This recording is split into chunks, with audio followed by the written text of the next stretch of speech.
Yayasan Pemberdayaan Masyarakat Amu Medan Kamoro, pengelola dana kemitraan PT Freeport Indonesia, terus berkomitmen memberdayakan masyarakat suku Amu Medan Kamoro, salah satunya melalui program kampung. Yayasan Pemberdayaan Masyarakat Amu Medan Kamoro, pengelola dana kemitraan PT Freeport Indonesia, sejak tahun 2021 telah membuat program kampung. Program kampung dijalankan di wilayah pesisir pantai yang dihuni masyarakat suku Kamoro dan wilayah pegunungan yang dihuni masyarakat suku Amume. Program kampung memiliki tujuan untuk memberikan penghasilan tambahan bagi masyarakat dan meningkatkan ekonomi. Namun masyarakat wajib bekerja terlebih dahulu sebelum mendapatkan penghasilan. Direktur YPMK Febian Magal mengatakan, program kampung dilaksanakan di wilayah pesisir pantai menyasar 62 kampung, sementara wilayah pegunungan 59 kampung.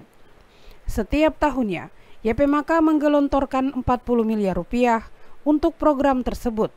Sehingga dari tahun 2021 hingga 2023, YPMK sudah mengeluarkan 120 miliar rupiah. Kemudian untuk program kampung, saya sendiri menjadi koordinator untuk penanggung jawab pesisir. Itu Ibu Iva, terdiri atas 56 kampung yang sudah jalan dari mulai dari 2021. 56 kampung di pesisir dan penambahan 5 kampung, berarti sudah 61 kampung. Penambahan titik baru yang penambahan ini tahun ini akan jalan, berarti sudah menjadi 61 kampung. Di pegunungan itu 8 lembah, sekitar masing-masing berapa ya, 58 ya? Iya, 51 kampung di island, 8 lembah, 51 kampung.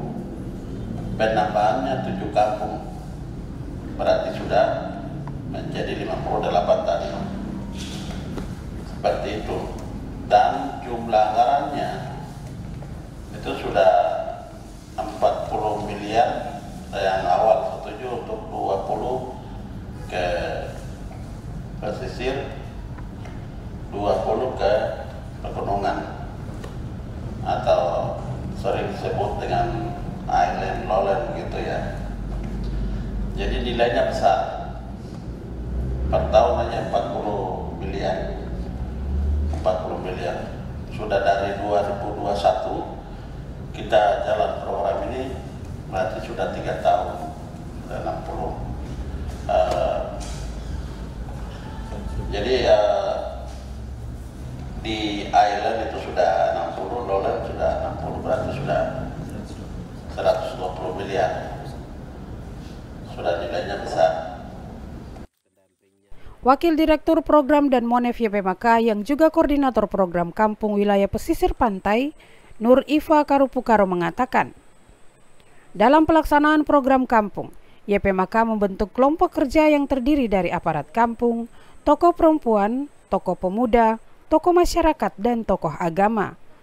Kelompok kerja yang dibentuk ini untuk melihat langsung program kerja yang diusulkan dan dilakukan oleh masyarakat. Program yang dilakukan secara padat karya dilakukan oleh masyarakat tanpa ada campur tangan pihak ketiga. Koordinator terkait program kampung di pesisir itu adalah saya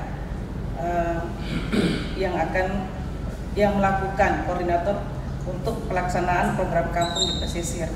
Di pesisir kami sudah melakukan kegiatan program kampung ini di 56 kampung tahun 2021 dengan membentuk Pokja yang terdiri dari Pokja itu ada 5 unsur di kampung. Jadi unsur yang kita libatkan di dalam Pokja itu adalah perwakilan masyarakat maupun dari YPMK untuk berada di kampung untuk melihat langsung terkait dengan program kerja yang diusulkan oleh masyarakat dan dilakukan oleh masyarakat, dan juga menerima dana dari hasil kerja masyarakat di kampung. Yang mana 5 unsur tersebut adalah unsur dari aparat kampung 1 orang, unsur dari tokoh perempuan 1 orang, tokoh pemuda 1 orang, tokoh masyarakat 1 orang, dan tokoh agama. Kenapa kita lakukan demikian? Karena kita tahu bahwa di kampung ini kalau ada keterlibatan semua unsur yang ada, maka masyarakat pun juga pasti terwakilkan di situ. Pada saat proses pemilihan Pokja itu dilakukan secara musyawarah, dan kita dari tim TP2K dari YPMK turun bersama-sama dengan masyarakat melihat langsung apa yang telah mereka lakukan atau dalam bentuk musyawarah untuk memilih perwakilan-perwakilan tersebut. Sekretaris YPMK yang juga koordinator program Kampung Wilayah Pegunungan Johanna Saidui mengatakan, untuk di wilayah pegunungan, kelompok kerjanya tidak sama dengan di wilayah pesisir pantai. Hal ini terjadi karena melihat jumlah penduduk di wilayah tersebut.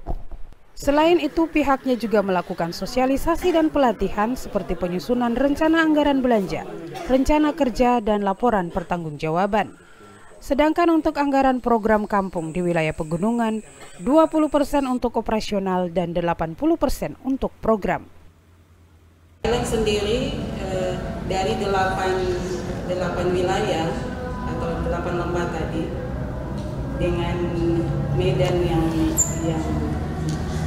cukup berat, akhirnya kita cuma 8 wilayah yang kita datangi, dan 8 wilayah itu untuk tahun 2023 kita pecah, kita ada tambahan dengan medan yang berat. Akhirnya dari 8 untuk wilayah Alama dan Bela kita pecah, Alama sendiri, Bela sendiri, karena medannya kita tidak bisa tempuh dengan jalan kaki, harus dengan transportasi darat.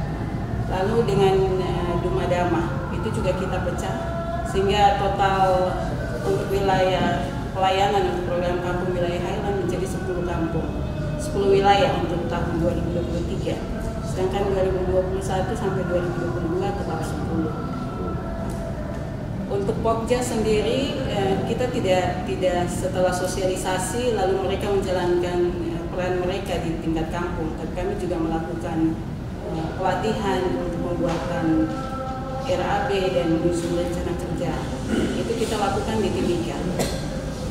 Kita mengumpulkan Pokja-Pokja yang ada untuk mengikuti pelatihan yang kita lakukan di Timika.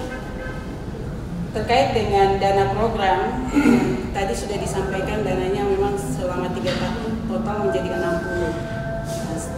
Setiap wilayah pesisir dan Highland itu masing-masing 20 miliar setiap tahun.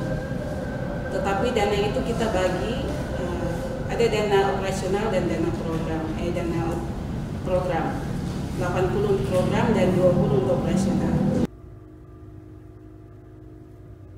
Yayasan Pemberdayaan Masyarakat Amume dan Kamoro atau YPMK adalah yayasan yang didirikan atas dasar keberpihakan pada masyarakat suku Amume dan Kamoro serta 5 suku kekerabatan yakni Dani, Damal, Moni, Me, dan Duga di Kabupaten Mimika. YPMK sebagai pengelola dana kemitraan PT Freeport Indonesia didirikan untuk mendukung pelestarian, pengembangan, dan pemberdayaan berkelanjutan masyarakat asli Papua dalam bidang sosial, kemanusiaan, dan keagamaan.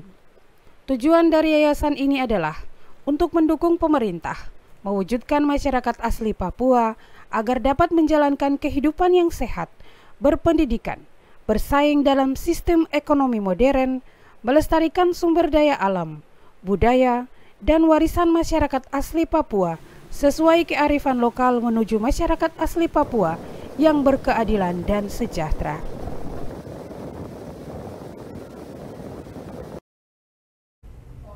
Demikian news update kali ini, nantikan berita menarik lainnya hanya di seputar Papua.tv. Dan perbaharui terus informasi lainnya dengan mengunjungi website seputarpapua.com.